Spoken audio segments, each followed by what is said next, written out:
દીવની 7 શાળાઓમાં પ્રવેશોત્સવની ભવ્ય ઉજવણી કરવામાં આવી. નાના ભૂલકાઓને ઉત્સાહભેર પ્રવેશ આપવામાં આવ્યો.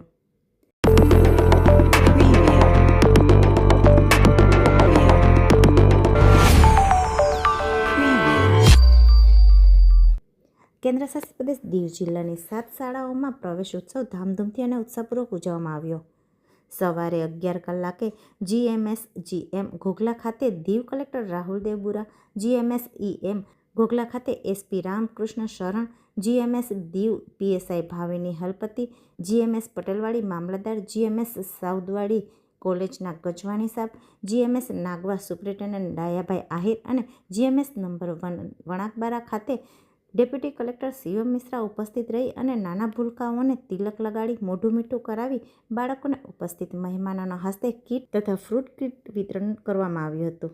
આ ભવ્ય પ્રવેશ ઉત્સવમાં બાળકોએ પણ હર્ષોલ્લાસ સાથે ઉત્સાહપૂર્વક ભાગ લીધો હતો. કાર્યક્રમ દરમિયાન શાળાના ટોપર વિદ્યાર્થીઓને ઇનામ આપી પ્રોત્સાહિત કરવામાં આવ્યા. આ પ્રસંગે અધ્યક્ષસ્થાને ઉપસ્થિત ઓફિસરોએ વિદ્યાર્થીઓને પ્રાસંગિક પ્રવચન આપતા શાળા પ્રવેશ કરનાર બાળકોને પ્રોત્સાહિત કર્યા હતા અને શુભેચ્છાઓ પાઠવી હતી. કાર્યક્રમના અંતે વૃક્ષારોપણ કાર્યક્રમ આયોજિત થયો હતો, જેમાં ઉપસ્થિત તમામ મહેમાનોના હસ્તે વૃક્ષ રોપવામાં આવ્યા હતા. આ પ્રવેશ ઉત્સવ કાર્યક્રમમાં ચૂંટાયેલા જનપ્રતિનિધિઓ, SMCના ચેરમેન, સદસ્યો, પ્રિન્સિપાલ, શિક્ષકગણ, વાલીગણ, વિદ્યાર્થીઓ તથા પ્રવેશ મેળવનાર નાના ભૂલકાઓ વગેરે ઉપસ્થિત રહ્યા હતા.